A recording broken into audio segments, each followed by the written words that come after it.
Well, good evening. Welcome to class number 5 of our CSE class 104. I apologize for my voice. I was preaching in Pennsylvania this week and I overdid it or something. Can't talk very well. We'll try to get this out as well as possible, so listen carefully.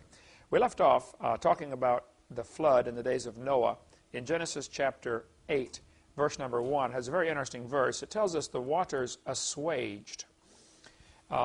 During the flood, all sorts of things were formed. The natural gas was formed. The coal formation would have come in during the flood and because of the flood. Down near the South Pole, it's interesting. If you read, you look at National Geographic map of the South Pole, it says they found anthracite coal near the South Pole. And leaves and all sorts of things found. Well, there's no plants growing on Antarctica, so how do you get coal at the South Pole? One explanation is the South Pole used to be up near the equator. I think that's a lousy explanation, but that's the one that's in the textbooks. The other explanation is the whole Earth used to have a more tropical paradise. Stuff lived everywhere. And the continents today is a pure coincidence based upon the water level. If you raise or lower the water, everything changes. And what it was like before the flood, there's absolutely no way to tell, as far as I can figure out. Garden of Eden could have been right here in Pensacola, Florida. Right now it might be under 500 feet of mud. Some people have argued, oh, well, the river Euphrates is mentioned in the Bible as being in the Garden of Eden. That's true. And the river Euphrates is in Baghdad. Well, this river Euphrates is. It doesn't mean it's the same thing. People got off the ark and they probably said, wow, that looks like that river we had before the flood. And they named it the same thing. Just like people came from York and named it New York when they got over here, and New Hampshire and all those kind of things. I was in up near Moscow, Idaho. Well, it's not the same as Moscow, Russia. It just has the same name, that's all. So, after, excuse me. In Genesis chapter 8, verse 1, it tells us, God remembered Noah and every living thing and all the cattle that was with him in the ark, and God made a wind to pass over the earth, and the waters assuaged. Now, many new versions of the Bible have changed this, and I think have messed it up. They say the water receded. Well, this word assuage means to drop down, or to sink down, to subside. This is the word used when someone's anger is assuaged. It drops down. It doesn't move away, it just drops down. It's very different. The water assuaged, meaning the water just began to drop down. I suspect what happened is parts of the crust of the earth sank down, sucking the water into the low place. Other places would lift up, forming mountain ranges. If you look at Genesis chapter 8, verse 2, it says, the waters returned from off the earth continually. And after the end of the 150 days, the waters were abated. There are several different stages to the flood. The 40 days of rain, 150 days of the water having dominion or power over the earth, and then 150 days of going down. That's 5 months. So parts of the earth's crust were probably exposed off and on during this year-long flood. Noah was in the ark for a year. The flood didn't necessarily last a year, but Noah stayed in the ark for 1 year. He got in 7 days before it started, and about 13 months total he was actually in the ark. So probably sections of the earth's crust were not inundated, not underwater the whole time. The crust would be bouncing around, floating up and down. Sometimes you might even get a section that would come up and totally dry out for a few months, and maybe even get wind-blown sandstone formed. There's sand, when it blows and drifts like sand dunes, it makes layers. Sometimes there are petrified sand dunes inside layers of sedimentary rock. You have rock, and then sandstone, and then more rock. And the evolutionist says, see, this was above water. Yeah, sure was. You're right about that. Because this couldn't form underwater. Well, I disagree with that. There have been, if you fly over the beach, you'll see right down through the water, you can see the wave action makes all kinds of sedimentation in the water, out under the water. You know, a lot of sedimentation does form. So even during the flood, you may get an awful lot of underwater sedimentation of sand that will then pack and dry out. When it lifts up, it'll become above water level and turn to like a petrified sand dune, sort of. But after the end of the 150 days, the waters were abated. I have highlighted here the words, returned from off the earth continually. This is the Hebrew words, halak vashab, which means going and returning. This gives the indication the water was leaving and then coming back, and then leaving and coming back, sloshing back and forth. If we filled this building full of water 4 feet deep, and we picked up one end of the building, the water would slosh down to one end, but it wouldn't stay there. It would slosh back and go down and come back and go down. And depending on numerous different features, the surface of the earth, what's going on underneath, the shapes of it, how much water, et cetera, what mountains are in the way, depending on many different features, the water would slosh around for a long time, maybe weeks or months. And there may be, during this time, the last part of a year-long flood, I suspect, is when the mountains were formed. Excuse me. If you have mountains lifting up and valleys sinking down, you would have Earth's crust movement, which may cause earthquakes, causing further tsunamis and tidal waves going back and forth. But sedimentary rock is always laid down horizontally, as in with the horizon, flat. Sedimentary rock would be laid down flat, and then as the mountains lifted up, the water would rush off. This gives it energy. The water then is going to race back and forth. The waves are going to bounce back and forth across the oceans as soon as they run into something.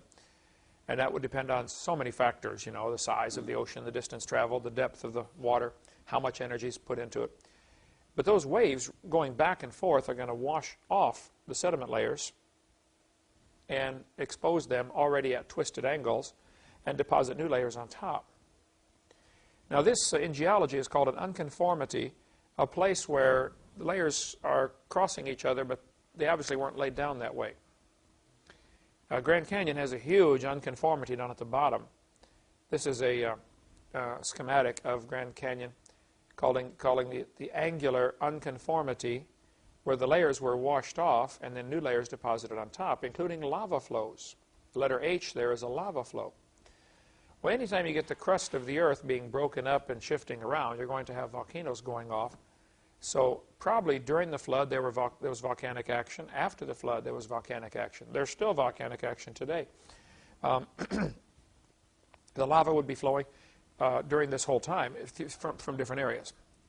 There could be a volcano erupting right now, but it doesn't affect us over here. That doesn't mean the whole world was that way. There were patches of turmoil and patches of tranquility. So underwater lava, when it comes up, it forms, it's very distinctive from lava above water. It's called pillow lava. If you ever see it, a volcano erupting under the ocean or something, it forms very distinctive layers, like pillows. They call it pillow lava. And Mount Ararat, for instance, is pillow lava. Mount Ararat formed underwater. Well, today it's 17,000 feet above water. So something was different.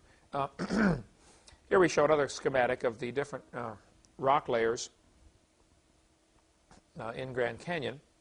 And, of course, they've got them all named. The very top one is called Kaibab. The top of the canyon is called the Kaibab Uplift. Did you guys stop and see Grand Canyon on the way here? Yeah. That's, Like yep. That's a big hole in the ground, isn't it? Yeah. Very impressive. Genesis chapter 8, verse 4. It says, "The ark rested in the 7th month, on the 17th day of the month, upon the mountains of Ararat." Very interesting. If the ark rested in the 7th month, why didn't Noah get out until the 13th month? Why on earth would he stay in there for 6 more months? Probably several reasons why he would not want to get out right away. If the ark hit bottom in the 7th month, it doesn't mean the ark's probably stuck and can't move now, but the waves are still going back and forth across the ocean, and it's not safe to get out. There may still be further movement. Ron Wyatt thinks that Noah's Ark hit bottom. They cut the anchor stones loose sometime later, a few weeks later, maybe a month later, because this was only the 7th month, and it wasn't until the 13th month that they got out. One of these waves could have lifted the ark up and moved it 10 miles and set it down somewhere else. Some of the anchor stones are found quite a ways away from the ark's location, if that is Noah's Ark down in the valley. And again, some other creationist groups get mad at me for even mentioning that there might be another alternative besides the one they're promoting and raising funding for. Genesis chapter 8, verse 5 says, "The waters decreased continually." I think during this time, from the 7th month until the 13th month, when they actually opened the door and got out, during this time, it is best to stay in the ark. The tidal waves outside made it not safe to get out. Secondly, there's nothing to eat out there. Now, during this, after 7 months, many of the seeds that had been floating around would certainly germinate when they landed again. An awful lot of log mats would be floating around, depositing seeds and debris. And see, trees and many plants can grow several different ways. They can grow from seeds, of course. They can grow from cuttings. Some trees or bushes, you cut a branch off, stick it in the ground, and it grows. Others grow from roots. You know, the root sends out, and they call it a runner, sends up another tree growing off this root. So in addition to that, you have the animals and all the food on board that Noah brought for the animals to eat. They're going to continue as they take off out of the ark. You know, many animals deposit seeds as they travel along from the food that they're eating. So it just was safe. It's better off to stay in the ark for a few more months, let everything get growing. Jan, you do a lot of gardening. You can plant a garden and raise it to eating height. Raise your tomatoes from seed to ready to eat in how long? 2, 3, 4 months? Depends on conditions, but yeah, a couple of months, right? Basically it's ready to eat, right? Corn, plant the corn. Up in Illinois where I'm from, you know, shoulder high by the 4th of July. It really grows, you know. It's different latitudes. They have a longer day up north in the summer, but a shorter season. So they end up getting the same number of hours of sunlight that we do down here, but consequently they have different planting times for the different crops. But still, within a few months, within 5 or 6 months, certainly, there was plenty of food outside that was just growing on its own from this flood. Things left over in the mud that would begin to germinate and grow. So Noah got out. Okay, Hovind theory, point number 7. Over the next few hundred years, the ice caps generally retreated. Don't forget, the ice now is all the way down to Kansas City, Missouri. Today, the ice caps are way up north. Just parts of northern Canada, you know, have these remaining ice caps. So over the next few hundred years, the ice caps generally retreated. The added water from the melting ice formed the continental shelf. As the cold water absorbed carbon dioxide, lifespans shortened in the days of Peleg. Here's a map showing what the Earth would look like if you lowered the water a couple hundred feet. Vietnam is now connected to Australia. Everything's connected. You know, you look at the globe and say, wow, that's a lot of water there. Well, yeah, but some of it's not very deep. Who remembers what the shallow part of the ocean is called? Continental shelf. And you go out to the deep part, which is called the abyss. Then in between the two, it rises up, called the continental rise. So that red line shows where the beach would be if you lowered the water a few hundred feet. All of the area around Indonesia, Java, Borneo, all that area is really very shallow water. Same thing out here, between here and Mexico. You know, the Gulf of Mexico, you could walk to Cuba if you lowered the water a few hundred feet. So as the ice melted back, it's going to raise the water an additional few hundred feet, and the ocean's average 12,000 feet deep. So a few hundred feet out of 12,000 is minimal, a few percentage points. There's a great book that you can get called Noah to Abram, The Turbulent Years. In this book, this Dr. Van Vange deals with what did these people do after the flood. Apparently, they right away began building cities. Many of the cities later had to be abandoned as the water came up. Oops, we built too close to the beach. Let's clear out, go build somewhere else. Underwater cities are being found all over the world. It's pretty interesting. Under 150 feet of water. I'll show you some in a minute. But Eric Van Vange in his book here says that probably right after the flood, you would have some people who just plain didn't like city life, and they would like the adventurous life, so they would be out traveling along the edge of the retreating ice pack, hunting the animals that are living there. Because as the ice melts back, you got stuff, you know, new food beginning to grow. And some people just prefer the life of a nomad and a hunter.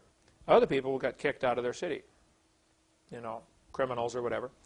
People that have the nomadic form of life that are following animals, for instance, and living off of hunting these animals, like packs of mammoths or whatever, as they're traveling along, they don't want to carry a toolbox with them. They want to carry the minimum. So often they would make stone tools on the job site. You killed an animal? Okay, we got to skin them, we got to cut them up, we got to eat them. Make your tools. When you're done, leave them. Move on to the next one. And very frequently, this is what we find with these stone tools found all over the world. It looks like some of them were kind of hastily made. Well, they're only going to use it once, you know. Who cares? Other stone tools show just great craftsmanship where they really took their time to make gorgeous arrowheads and things like that. But these factors would be involved of, are they, you know, chasing a herd of buffalo, following them across the countryside? If so, you're not going to carry your stone tools with you. Stones weigh a lot. This picture shows the underwater land bridge that would be exposed between Russia and Alaska. The water is just not very deep. As the ice melted back, it would leave behind all of what we call the Ice Age effects. I was in Pennsylvania a couple days ago, preaching in northeast Pennsylvania. The whole area was covered by ice. And it's easy to tell if you know what to look for, because there are rounded mountains called drumlins. See those on there marked drumlins? When the Ice Age, when glaciers move across an area, they'll take a mountain and round it off. And when the ice melts back, it leaves a very distinctive feature called a drumlin. Also, kettle lakes are little depressions in the ground full of water that probably form because of what's called isostatic rebound. As the ice melts back, the pressure, the weight of the ice is gone, and so the ground actually lifts up, trapping water all over the place. Minnesota is loaded with lakes, the land of 10,000 lakes. Most of them are kettle lakes. Most of them not very deep, just trapped. Water has nowhere to go. Doesn't have an outlet. You can see on the picture the terminal moraine on the far right. This would be where the ice bulldozed a pile of rocks up and then left it, retreated back. Along the sides of glaciers, it forms what are called lateral moraines. Lateral meaning along the side. Anyway, the Earth has lots of ice age effects that are easy to tell from those who study this that there was an ice age. How many have heard of the Matterhorn in Switzerland, the famous mountain? You know, it had a glacier going down both sides of it because it carved part of the mountain away. So it's skinnier at the bottom and then tapers out and it goes back up to the point. It used to be just a big mountain, but parts of the side got eaten away, forming the Matterhorn. It makes a U-shaped valley. It has one on several sides, making it very difficult to climb that mountain. Okay, Genesis 10:25. Interesting verse. It says, "Unto Eber were born two sons. The name of the one was Peleg. For in his days was the earth divided." Well, what happened in the days of Peleg? It says his brother's name was Joktan. Joktan means shorten. Peleg means divided. Very frequently in the Bible, the names have meanings. You know, the person's name indicates something that was happening at that time in history or some significant event. So Peleg means divided. Joktan means shortened. You notice on the chart here, Peleg was born 100 years after the flood. And Peleg only lived to be 239. His daddy lived to be 464. His grandpa lived to be 433. I mean, Peleg died as an old man before his great-great-great-great-grandpa. Noah outlived Peleg. Shem outlived him by a long time. What happened in the days of Peleg? Several different theories of what happened in the days of Peleg. The Bible doesn't tell us. It just simply says, in the days of Peleg, the earth was divided. Apparently, whatever happened in the days of Peleg was genetic because everybody after him inherited it. Whatever it was, they all got it. Because everybody's lifespan dropped off to 200 and 200 and 200 and then down into the 100s. When you get to Abram, he's 175. He's considered a real old man. Actually, when Joseph was introducing his father Jacob to Pharaoh, Pharaoh said to Jacob, "How old are you?" Jacob said, "I'm 130, but this is nothing. Few and evil are the days of the years of my life been, but they've not attained to the days of the years of the life of my fathers." Jacob could have known Shem, Arphaxad, Selah, and Eber. Now, something to consider. What did these fellas do for 400 years? A lot of speculation in this area. The Bible doesn't tell us, okay, so we can make up all the stories we want. It could be that they were just retaining and spreading this incredible knowledge that had been amassed. How do you know which plants are poisonous? How do you know which herbs to take for different illnesses? You realize how much knowledge there is in the world, how many things there are to learn? How do you know how to take which rock contains iron and which one contains copper, and how do you get it out, and what do you do with it? And you know, if you think just in the science of metallurgy, you can study for a lifetime and never learn it all. Then you get into woodworking. How many different kinds of wood are there? And what are they good for? You know, cabinet making. There are thousands of areas of life where you can study for a lifetime and never learn it all. So this knowledge would be retained by these guys. And he had a question. Like, you know, I call Bill Sardi when I got a question about health. You know, he's got all this, his brain is full of this, oh yeah, this vitamin does this and this vitamin does that. You know, he knows, okay? Well, some people have that knowledge of mechanics. Hey, my car's doing this, what do I do? Oh, and you learn as you go through life who to talk to with different questions. You know, nobody can know it all. But if you live to be 400, I bet you could learn to know it all. Or certainly a lot of it. Plus Noah, excuse me, Noah lived to be 950. He lived, you know, a long time after the flood. Okay. In the days of Peleg, something changed. All we have is a few verses in the Bible and a few dates, and we have to guess from there. One theory says the languages were divided. Sometime during the days of Peleg, the languages were divided is one theory. The Bible doesn't tell us. You see, I'll back up and show you the picture again. This genealogy chart is showing us the genealogy of Shem. Well, what happened to Ham and Japheth? The Tower of Babel was built by a guy named Nimrod, who's not in this genealogy. He was in a different family. But if you count how many generations it was from Noah to Nimrod, it would have been roughly the same time as the days of Peleg. Even though the Bible doesn't tell us, because it's not giving us the information for that particular family tree, it's giving us Shem's family tree, which is going to lead to Jesus Christ. But Nimrod would have been about the same time as Peleg. And as they built the Tower of Babel, God divided the languages. So one theory, and I think it's very reasonable, is that probably all that happened in the days of Peleg was the earth was divided by languages. Some people say, well, why would this shorten their lifespan? Well, if they had civilization going again, everybody's going pretty good, and all of a sudden it crumbles because now you got 70 or 80 different languages, and a lot of this knowledge is going to be lost. The guy that used to fix your car now speaks a different language. And you don't know how to do it. You know, the guy that knew which herbs fixed which illnesses is now in a different country. And you can't talk to him. And it would take quite some time to learn these languages. At the same time, they're still just rebuilding civilization. It's been 200 years after this flood. There's still an awful lot to rebuild. And you're busy just surviving. You know, people on a Gilligan's Island situation don't have a lot of time to sit around and play cards. I mean, there's a lot to do just to survive. The people that moved out west, you know, in the early days, they had to work 18 hours a day just to live. You know, it takes you 3 hours a day just to cook. You're going to have chicken tonight. Well, that means you got to go catch the chicken first. Then you got to clean it, and, you know, it's not just, you know, pop it in the microwave. So that's one theory. The second theory says that continents moved. I don't believe this one, because if you move a continent just a couple inches, it's going to kill everybody. It's going to create tidal waves and earthquakes. It's going to be devastating. It could be that there was some movement to the continents. There's still movement to the continents today. But it could be that after the flood, the earth settled for hundreds of years. It may still be settling today from that flood 4,400 years ago.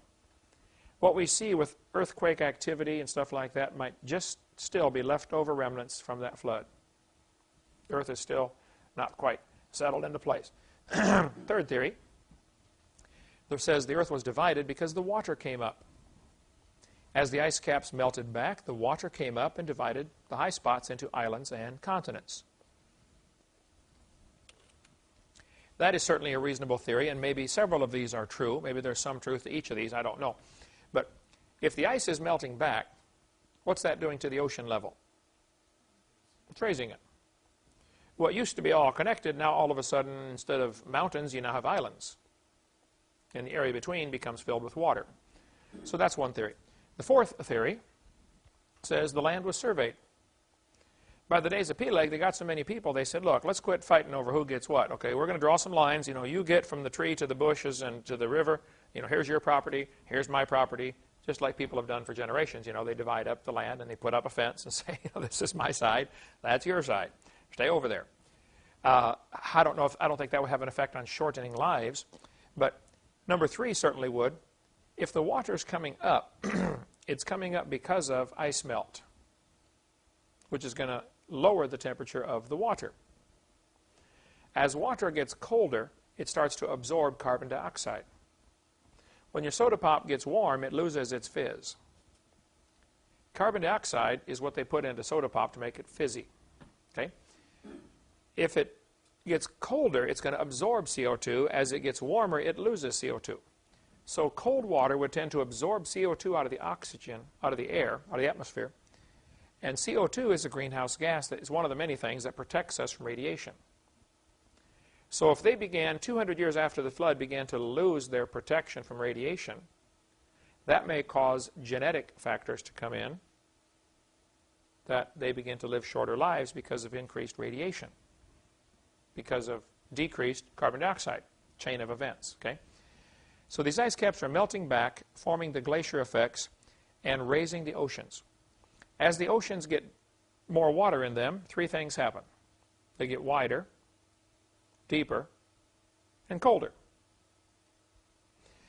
As the oceans get wider, this is going to create a continental shelf. It appears like that used to be the beach way out there. And it might have been the beach for a while, as the ice melted back.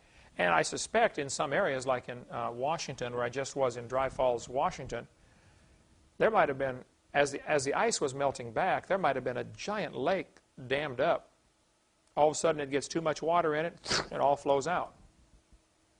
Great Dry Falls, Washington, they say there was more water going over that. There's no water over it now. I mean, it's a dry waterfall. But there was more water going over that at one time than all of the rivers in all of the world combined. Well, probably that was a post-flood Ice Age lake, and it might have been 100 or 200 years after the flood. All of a sudden, all that water dumps through it. It finally got enough melted back. As ice melts, it does funny things. Sometimes you have a glass of Coke with a bunch of ice in it, all of a sudden you hear a noise and it's flipping over. Ice does all sorts of strange things as it melts back. And it may have trapped a large lake right there in Dry Falls, Washington, just about 100 miles from Spokane. It's 100 miles to the left, to the west. If you look at this map, the English Channel between England and France is less than 150 feet deep. 150 feet from here to the street. Not even that. That's 300 feet from here to the street. That's 30 miles wide. Get some graph paper and draw a graph showing what 150 feet looks like on 30 miles. It's nothing. France and England and Ireland and Scotland and Wales was probably all part of one big countryside. You could actually walk to Iceland. There might have been some ice dams that broke loose and carved out little valleys later, but there's underwater erosion marks all over the place. Do you see between Norway and Scotland, like that little valley underwater? Right about dead center in the picture. I bet there was some erosion, some water running into the North Sea, and the whole canyon is now underwater. It's filled in. Underwater erosion marks are very common all over the world. As the Atlantic Ocean filled in, it would finally spill backwards into the Mediterranean. Now, let's suppose this happened 200 years after the flood was over. In 200 years, how many people could there be on the earth? You have no reason to not have lots of kids. Matter of fact, it's an advantage to have lots of kids. You got more hands to farm the land, take care of things. So let's just suppose they're living to be 400 years old. Suppose they're having 40 kids per family, or 50 kids. You do that for 200 years, you got a population of thousands of people already. They're building cities. Now, if you're building a city in what is now the Mediterranean Sea, a couple of hundred years later, all of a sudden, the Mediterranean Sea fills in. Water comes up. Oops, we built our city too close to the beach. Let's get out of here. As it got a little deeper there, it would spill over past Sicily into the other half of the Mediterranean Sea. And then as it got deeper, it would spill back into the Black Sea. Here's an article. Ancient Egyptian cities discovered under 30 feet of water in the Mediterranean Sea. Sea level was lower at some time in the past. Oh, I agree. And as all that water goes rushing in by the Rock of Gibraltar, it's going to carve out that canyon between Africa, Morocco, and Spain, the Rock of Gibraltar. This water rushing in is finally going to backfill the Black Sea. That would probably be the last thing that happened. That might have been 300 or 400 years after the flood, by the time the Black Sea gets backfilled. So the water is probably running backwards through Istanbul, where Istanbul, Turkey is today, all the Straits of the Dardanelles. As this water went, now today it flows the other direction, but initially it would have flowed backwards. They found all sorts of cities under 150 feet of water in the Black Sea. You can see the old beach line, ancient shoreline on this picture. Well, yeah, I believe the Black Sea was probably smaller and it now has a flooded shelf. No question, not a problem with me. When this was discovered in 2000, the summer of 2000, the scuba divers discovered cities under 150 feet of water. Articles came out all over the paper. They said, oh, we have finally found evidence for Noah's flood. No, this is not evidence for Noah's flood. And they said, see, this city flooded and everybody drowned, and this is probably where the legend came from for Noah and the flood. Because it was a local little flood over there in the Black Sea. No, duh. Noah's flood was a worldwide flood. So I think the continental shelf and all continental slope and all that stuff and continental rise is best explained by the ice caps melting back. Okay, today we still see the earth showing effects of this devastating flood. Just about everything we see in the world can remind us of this flood. The hills, the valleys, the natural gas, the fossils, the coal, the oil. There are reminders everywhere to remind us of God's judgment. When you find a herd of dinosaur bones, you ought to conclude, you know, there was a disaster. This place was wrecked. But instead, Satan has twisted this where people see Grand Canyon and they think of millions of years instead of seeing Grand Canyon and thinking of flood. Satan has blinded the minds of those. Of course, some of them don't want to believe anyway, so they would welcome any opportunity to doubt God's Word. There's a canyon I saw when I was in Idaho, a little bitty creek flowing at the bottom of this massive canyon that flows right into the Snake River. And you can just see flood written all over this place if you're willing to look for it. This type of topography in this picture from Reader's Digest Atlas of the World shows what is called karst topography, where you have caves up in the upper left-hand corner. The caves, the limestone, erodes pretty quickly. Limestone is very susceptible to acid. If you put muriatic acid, which is hydrochloric acid, which your stomach produces, if you put it on concrete, it'll dissolve it. You can use muriatic acid, which you can buy at a swimming pool supply house for $2 or $3 a gallon. Sprinkle it on concrete, it'll start to eat the concrete away. And you can clean concrete or you can clean ceramic tile with this. Be sure to use a lot of ventilation. You don't want to breathe that stuff. You take a whiff of that and it'll burn your nasal cavities, clear down to your toenails. But somebody's going to write and say, oh, Hovind's stupid. He thinks toenails are connected to the nasal cavities. No, I don't. It's a joke, okay? Lighten up. I taught anatomy. I know they're not connected. But people ridicule me over the silliest thing. Anyway, the coal is often found in layers. They use strip mining to dig the coal out. Layer of dirt, layer of coal, another layer of dirt, another layer of coal. I think the best explanation for the karst topography and all of the topography of the oceans, of the world, of the Earth's crust, is the flood. There's a great book by Walt Brown called about the hydroplate theory. His version of the flood, or his description of it, is slightly different than mine. But He does not believe there was a canopy before. I think there had to be for several reasons, but he still has a great book, and I recommend it. I tell people I learned years ago to eat the meat and spit out the bones. You know, I can learn things from some people and not believe everything they believe. I can learn things from a Mormon and Jehovah's Witness and a Buddhist. You know, that's perfectly fine. You can learn stuff from everybody. This is an interesting fossil. We're going to close here with this. There's a picture of a fish eating another fish. Either that or the little one is a dentist, I don't know. But neither one of them thought they were going to die that day. They were caught in the middle of supper, turned into a fossil. Had to be buried extremely quickly for this to happen. Fish fossils are found with the gills extended, the fins extended in obvious positions of terror. They're scared. Wow, what's going on? Probably buried in underwater landslides, or just simply all of a sudden the water becomes like a giant mud puddle and they can't breathe. And so they're panicking. I'm suffocating. You know, fish can suffocate too. You know, fish can drown, believe it or not. So they're swimming along and they're terrified by what's happening, and they die and get packed into situations like this. Now, I get a lot of letters. People will say, see, that picture you show of the fish eating other fish proves they weren't vegetarian before the flood. Well, a couple of problems with that. We don't know for sure when this fossil formed, okay? I think it probably formed because of the flood, but it may have been later. Secondly, I don't know that fish are considered alive in the biblical sense. Though they don't have nostrils, they don't have the breath of life, that's for sure. So it could be that a fish is just considered a complicated, self-replicating food source as opposed to live, like with a spirit, like an animal. Has a spirit goes back to God that gave it. It says in the book of Ecclesiastes about the animals. So I don't think insects either are alive in the biblical sense. As far as people say, well, Adam might have stepped on an ant and killed it, see, and there would have been death before sin. That's a stretch. First you have to define what is life before you can define what is death.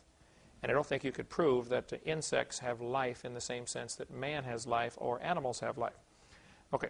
The Bible tells us it's appointed unto man once to die, but after this, the judgment. This guy, Harry Truman, lived on the side of Mount St. Helens when it was about to blow up. Tim Behrens' KJSL radio station, I'm on every Wednesday morning with Tim and Al, St. Louis station. Tim Behrens witnessed to Harry Truman, not the president, okay, to this Harry Truman. He said Harry was a very profane man. About every other word was a cuss word. He listened very carefully about the gospel and then rejected it, refused Jesus Christ. When the volcano blew, Harry was still there. They told him, Harry, this volcano is going to blow up. He said, I've been living here for 80 years and I'm staying right here. Well, he stayed right there. Still there. Matter of fact, they never did find him after the eruption. He's probably under 80 feet of mud right now or 300 feet of ash. But that's so silly to know the volcano is going to blow up and not get off.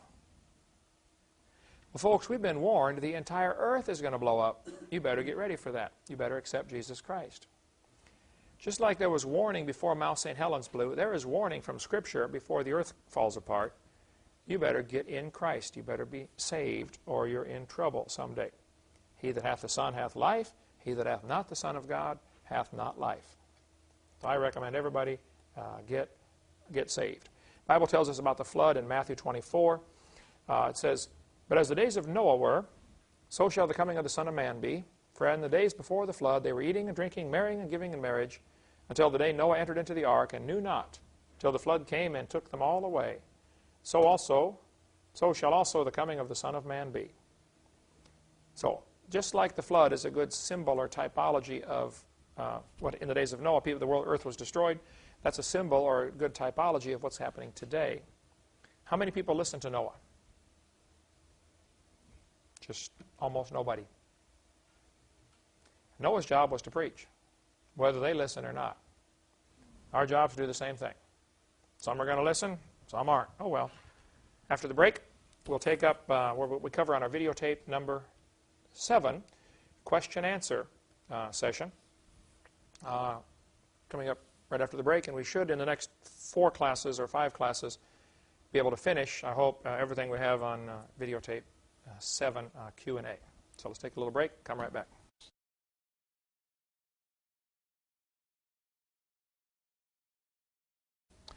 All right, welcome back. Now we're going to start into what is on our seminar part 7, question-answer session. This is where we throw everything else we don't have time to cover in our seminar. The pot pie, the leftovers, all goes into this, things I didn't have time or didn't have interest in covering in the seminar. So we're going to cover a wide variety of topics in no particular order. If you're trying to put order to this, good luck. If you do get a good order to it and can write an outline, send it to me. I'll use it, okay? Because we don't have one for part 7. Ecclesiastes chapter 7. Solomon said, I applied my heart to know and to search and to seek out wisdom and the reason of things. I think it's interesting that God made the brain so that it can store information. And also, He gave us a curiosity to want to know things. There's just a lot of things to learn in this world, and it's exciting to learn, okay? 1 Peter chapter 3 says, be ready always to give an answer. One of our jobs as Christians, as children of God, is to be able to give an answer to those who would like to know. We need to study, according to 2 Timothy 2:15. Study to show ourselves approved unto God, a workman that needeth not to be ashamed, rightly dividing the word of truth. Okay, first question we're going to cover, because I get this all the time in my debates and stuff. The skeptics will say, well, don't all scientists believe in evolution? What they're trying to imply by that is, since you don't believe in evolution, you can't be a scientist. If your definition says, in order to be a scientist, you have to believe in evolution, then, if that's the way you're going to define it, then of course all scientists believe in evolution, by your definition. But who decides who's a scientist anyway? I mean, who's making this call? Is there a committee someplace that's voting on this? Who makes the decision?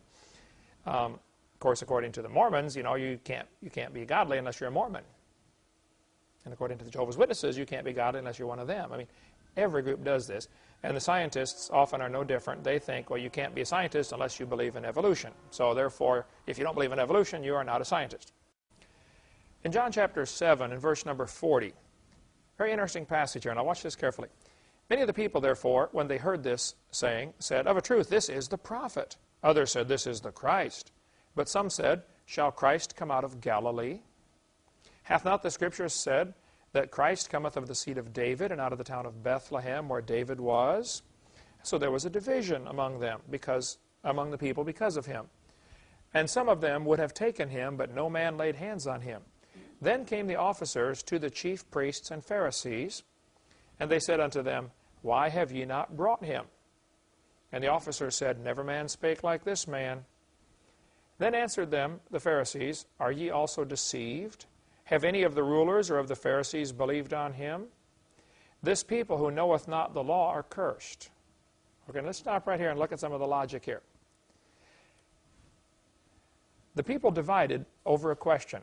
I thought the Bible says Christ comes out of Bethlehem and this guy comes out of Galilee. Right away, they're arguing about the wrong subject, aren't they? They didn't have all the knowledge they needed to make this argument. Jesus did come from Bethlehem, didn't he? He's born in Bethlehem. He grew up in Galilee. So when the Scripture said he comes out of Bethlehem, it's exactly correct. So here they are arguing about the wrong subject, vehemently, divided over this, okay? Then the chief priests sent the officers to get him. Why didn't they go? I see this all the time in debates, or in seminars. There'll be a group of students that'll come from some university, and they come with a list of questions to ask me, to trick me. I say, where did you get those questions? Well, from my professor. Why didn't he come? He sends the students. I answer all their questions. They leave confused. They go back to their professor, and then he makes fun of them for being so stupid that they couldn't trick me. Watch what happened here. The guys came back, and the Pharisees said, why didn't you take him? And they said, nobody ever spoke like this guy. Then their logic, watch the logic here. It's exactly what happens today on the creation-evolution topic. No different. They said, are ye also deceived? Have any of the rulers or of the Pharisees believed on him? What are they trying to imply by that? Since none of us guys who know the Bible believe in him, therefore he can't be right. This is what some of the scientists will say. Well, how many scientists believe in creation? Same kind of thing, okay? Since no scientists believe in creation, therefore it must not be true. Well, first place, A lot of scientists believe in creation, okay? And secondly, I'd like to find out who's deciding who's a scientist. So they started with a false assumption that Jesus was from Galilee. And since the Pharisees had not believed on him, they used that as proof that he was not right. Same thing today. The scientists will say, well, because most scientists believe in evolution, therefore evolution must be true. We'll talk about flawed logic from the start. Okay? No, all scientists don't believe in evolution, for one thing. And even if they did, that still would mean nothing in an argument. They'll say, has he published in major science journals? Well, suppose, in order to publish a paper in a science journal, you have to publish something that doesn't go against the evolution theory. If your article smacks of creationism, it'll be rejected. Same thing happened in the Soviet Union 15 years ago. Suppose you got up in front of your class of kids in the Soviet Union and said, boys and girls, I don't believe in communism. Doesn't work. Capitalism is a much better system. What would happen? You wouldn't be teaching tomorrow, would you? You'd be lucky to be alive tomorrow, right? So then the teachers get up in front of their students and say, all the teachers believe in communism. Therefore, it must be right. No, therefore, it must be ruthless. Right? And if they say, all scientists believe in evolution, well, it's not true, but even if it was true, that still wouldn't prove it's right. That might just prove it's ruthless. In other words, if you don't believe in it, you'll get fired. And I'll show you some examples where they did get fired here in a second. The majority followed Aaron into rebellion in Exodus chapter 32. The majority voted not to go into the promised land. Remember that? 10-2. The majority was wrong, all right? The majority followed false gods many times throughout the Old Testament. They were wrong. The majority of religious leaders hated Jesus. They were wrong. The majority of the Roman Empire hated Christians. Majority opinion means nothing in an argument. And many thousands of scientists with degrees from major universities do believe in creation. But you don't have to have a degree from a university to be a scientist. Many people down through history didn't even finish high school and became great inventors and great scientists, you know. They just had a desire to learn, a desire to use what they had learned to improve things or invent new things. The guy who has the patent on the MRI machine is a creationist. Robert Gentry, who lost his job at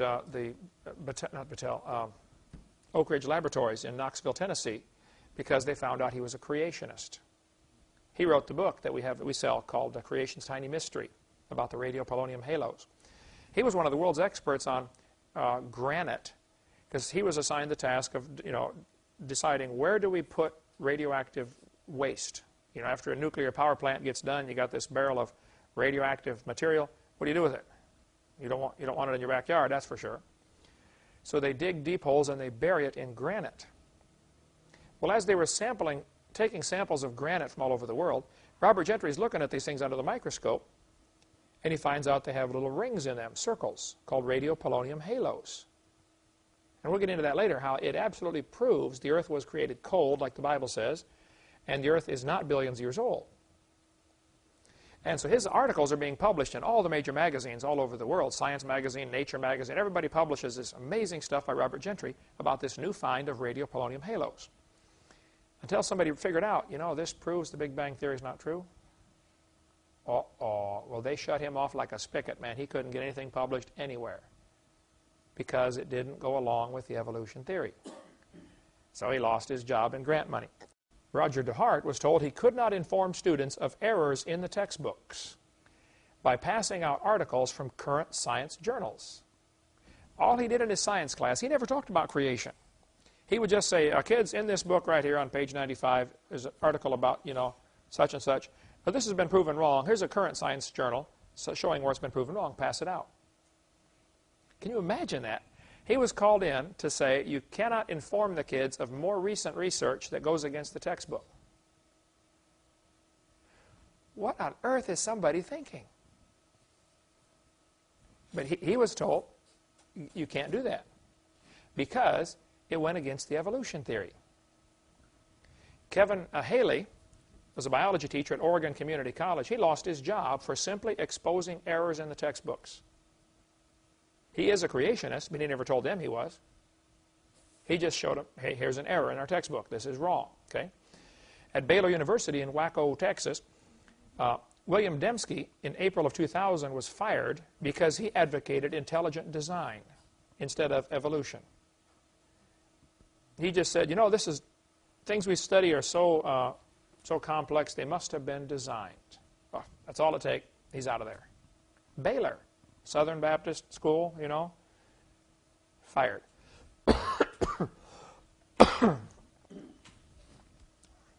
Forrest Mims was a science writer for 20 years. He published articles in National Geographic, in Science Digest, the American Journal of Physics. 60 magazines and newspapers published his articles. He was denied a job as a writer for Scientific American because he was a creationist. Subjects he would write on were not even involving creation or evolution. But because he believed in creation, he couldn't even write on other topics. Then the scientists turn around and say, well, how many creationists are writing for major magazines? Well, duh, yeah. How many capitalists are teaching in Soviet Union? You know, it's the same thing. No difference whatsoever. Rod LeVake in Faribault, Minnesota, was reassigned to a different position because he even raised doubts about Darwin's theory. Don't even make the kids question this. If you do, you're not qualified to be a biology teacher. Get that guy out of biology class. Put him somewhere else. The guy that wrote the book that we carry, Pandas and People, oh, excuse me. One of the authors of that book was a major biology teacher for years at Sanford or one of the San Francisco colleges. When he got saved, he used to write textbooks about evolution. Textbooks that people would use in schools about evolution. When he got saved and became a creationist, they tried to fire him. But because he had 20 years, he was tenured professor, they couldn't fire him, so they reassigned him as a lab assistant. Usually college juniors and seniors are the lab assistants. Here, go wash these test tubes, you know, clean this mess up.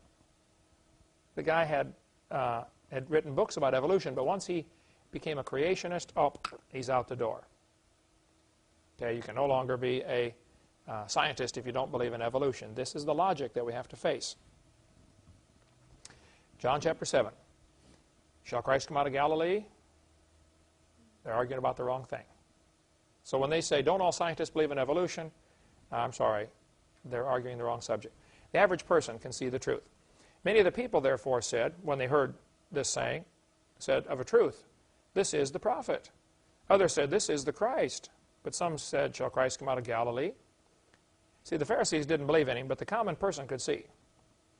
The average ordinary person with half a brain and normal intelligence can see evolution is not true. It can't happen. But the scientists get together and say, oh, well, all scientists believe in it, and if you don't believe in it, you're going to be fired, by the way. You know, go get them evolution, you know. That's what's going on. Okay. Some of them would have taken him, but no man laid hands on him. Same thing today. There are some people who teach evolution and believe in evolution that would love to have anybody that doesn't believe it. They hate people like me. I get hate mail all the time. You know, it's hilarious to read some of the stuff. Nearly always unsigned. One guy wrote a letter to some great preacher years ago. Just one word on the letter. Fool! Sent it to the preacher. The preacher got up that night in front of I think it was Billy Sunday or something. He got up in front of this crowd of 10 or 15,000 people and said, well, I get letters all the time that are anonymous, but I finally got one that he signed his name but forgot to write the letter. The Pharisee said, why have you not brought him? Why didn't you bring him to us? Yeah, the professors send their students to do the dirty work. They didn't go themselves. And scientists today and evolutionists today will try to use the law to silence creationists. They'll try to pass a law or try to twist a law to say you can't talk about creation in schools. Rather than just deal with the subject, if evolution is so true, prove it to us and we'll shut up. Just prove it. Show us the evidence. Are you also deceived? Translated means, are you stupid? Have any of the rulers or the Pharisees believed on him? In other words, hey, all scientists believe it, therefore it must be true. John 7:49 says, but this people who knoweth not the law are cursed. What are they trying to imply by that? You're stupid, we're smart. Can you read that into that pretty easily? We're smart, you're dumb. I get this attitude all the time when I do debates. And I have people get up and they'll say, you know, the evolutionist will say, well, the average person doesn't understand the complexity of this topic. And I'll say to the audience, now folks, let me translate what he just said. What he just said is, you're stupid, he's smart. You're too dumb to understand. And then I'll say, how many of you believe that that's what he just implied? And every hand goes up, you know. Of course that's what he implied. You know, I'm smart, you're too dumb to understand, you know, the complexity of evolution. Basically, if you disagree with me, you must be dumb. That's what they're trying to not say. Nicodemus saith unto them, he that came to Jesus by night, being one of them, doth our law judge any man before it hear him, and knoweth not what he doeth, and knoweth what he doeth? They answered and said unto him, art thou also of Galilee? Search and look, for out of Galilee ariseth no prophet. Again, arguing about the wrong subject. But even some of the non-believers had sense enough to listen to reason, like Nicodemus, and think about the other side. Go home and think about it. If you're a scientist and you believe in evolution, that's certainly your privilege. You have the right to do that. But at least think about what the other people are saying. Think about the creationist view. Don't just discount it. There is probably more peer pressure in the scientific community than there is in the average fifth grade class. You know, fifth graders, they got to wear the right clothes because of their friends, you know, or seventh graders, you know. They're scared of peer pressure. What are my friends going to think? Scientists are much worse at that. There's peer pressure in the scientific community. We need somebody with some backbone to say, I don't care what anybody says, you know. I'm doing what's right. Here's a list of some of the major scientists of the past who were creationists. Nearly every branch of science in the world was started by somebody who believed in creation. Francis Bacon invented our scientific method. He was a creationist. Johann Kepler, the great astronomer, was a creationist. I won't read them all to you, but there are thousands and thousands of people who are creationists. Cotton Mather, the physician, was a creationist. John Woodward, paleontology. Now, people began to use the research of these guys and twist it into evolution. And some of these guys were old Earth compromisers. They believed there was a creator, but thought maybe the Earth was millions of years old. Especially those in the early 1800s, when it really became a lot of peer pressure to teach the Earth was old and try to fit it into the Bible with the gap theory and the day-age theory. That started way before Darwin, early 1800s. Carolus Linnaeus, who invented our classification system that we still use today, you know, kingdom, phylum, class, order, family, genus, species. He was a creationist. All through history, you can see these people were creationists. John Dalton, George Cuvier, he was a compromiser, but many of these folks, they believed, look, there's had to be a creator. And they started whole branches of science that are still in existence today. A lot of geologists were creationists. Samuel Morse invented the telegraph and the Morse code invented the Morse code anyway. Charles Babbage, operations research, computer science, wouldn't have computers if it weren't for the research of guys like this that were creationists. Louis Agassiz did a lot of study on glaciers, was a creationist. Today, Stephen Gould, the Marxist communist professor at Harvard University, works in the Agassiz Museum, named after a creationist.